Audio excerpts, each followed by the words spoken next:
Welcome back, everybody, to another episode of the Passive Income Lifestyle Series. I'm your host, Travis Watts, the Director of Investor Education here at Ashcroft Capital. Appreciate you being here. Have a very exciting episode for you. What we're talking about is how to create lifestyle design. We're going to touch briefly on pain and pleasure and why that's important. Disclaimers as always, never financial advice, not telling you or anyone what to do with your money. Please seek licensed financial advice. With that top of mind, in previous episodes, if you've been tuning in, I have highlighted elements to what you're going to hear in this episode, but I have never taken the time to create a full episode dedicated to lifestyle design, how it works, what it is, and how you can implement it. So that's what we're doing in today's episode. So lifestyle design is pretty much what it sounds like. It's the ability to design your optimal lifestyle. And one of the best ways I've found to do this is by utilizing passive income. Now, most of us have active income of some sort. You might have a job, you might have a career, you might be self-employed, you might be a consultant, but passive income is generated from your investments. And passive income simply means not having material participation in the business in which you're investing in. So some practical examples would be holding stocks in a brokerage account, investing in real estate private placements, maybe investing in other private equity like a debt fund that pays you a monthly cash flow distribution, and so on. So as humans, we're looking to do two things, generally speaking. That's either move toward pleasure or to eliminate or avoid pain. So I want to walk you through a really simple, quick, three-step process on how to do exactly that, which is also known as creating lifestyle design. So step number one, you want to make a T-chart on a piece of paper of your pains and pleasures that you're seeking. Number two, you want to find out how much capital you have to invest. And number three, you want to invest in passive income producing assets so that you can use this additional capital to elevate your lifestyle. Now, a quick side note that most people are stocking their cash away for retirement in accounts they're not going to be able to touch for decades on end, potentially. And while there's nothing wrong with that strategy per se, it often results in a lifestyle that's not optimal for you. And it also requires a lot of sacrifice in regard to having pain points for decades on end that you may not otherwise be able to address until retirement.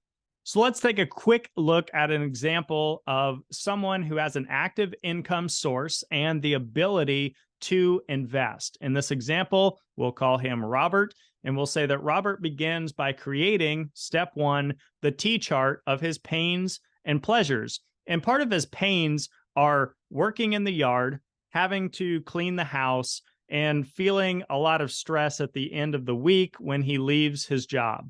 On the pleasure side, we'll say that Robert enjoys going on bike rides on the weekends. He enjoys going out to dinner with friends and being able to socialize, and he enjoys playing golf as a sport. Step number two, Robert identifies that he has about $300,000 to invest in total when he looks at his entire portfolio and all the accounts he has.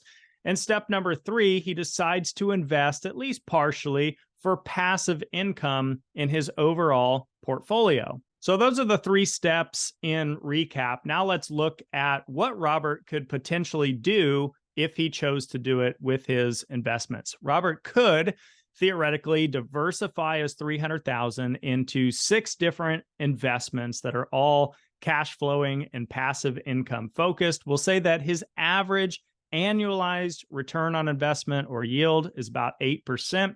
So if we run the math, that's $2,000 per month in additional income. And it's income Robert doesn't need to survive on a monthly basis because remember, he has an active income source or a job that's paying for his lifestyle expenses right now. So as we move on to Robert's T-chart, we can start with, he doesn't like doing yard work. So what he could do is hire a landscaping company for, let's say, $300 per month to maintain his yard and his lawn. He also doesn't like cleaning the house. So he could hire a house cleaning service, either a person or a company, for maybe $400 per month, let's say. And in regard to feeling stress at the end of the work week, we'll say Robert sets himself up with a massage every Friday after work so that he can unwind peacefully into the weekend. And we'll put a dollar amount of $400 for that. Now, in regard to Robert's pleasures, he enjoys going on long bike rides. Now, thankfully, that's not a very expensive hobby to have aside from purchasing a bike and equipment. But let's say he still has gas and travel costs and things like that. So he could allocate, we'll call it $200 a month towards that hobby. The second thing is going out to dinner with friends, which can be expensive, but he could also allocate, let's call it $400 a month towards that line item. And last, he enjoys playing golf as a hobby. So he could allocate an additional $300 per month towards that line item as well. So all of that would be encompassed in that additional $2,000 a month in passive income. And he could start to have a better quality of life today, not having to wait decades on end or wait until he's in his 60s or 70s. He can start to have the good life now. And the goal here is simply being able to do more of the things you love while outsourcing the things you don't. And by the way, this episode is dedicated to those with more of a Epicurean philosophy, which began with Epicurus in ancient Rome, nearly 300 BC, give or take.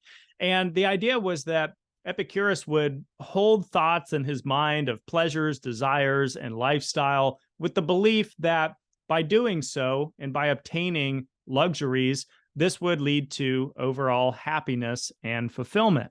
And on the flip side of this philosophy would be Stoicism, which was born around the same time, roughly 300 BC. But the focus here was not so much on luxuries and pleasures.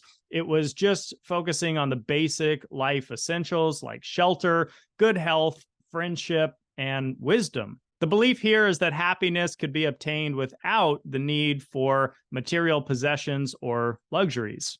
In other words, the focus was on ethical and moral well-being, self-control, and knowledge. Now, I don't know what philosophy you happen to subscribe to, whether you're more Epicurean or Stoicism or somewhere in between, but the fact of the matter is, it doesn't really matter because you got to do you. The goal here is to live your best life. And there's no right or wrong way to do passive income. It just depends on you, your philosophy, your beliefs, and your goals.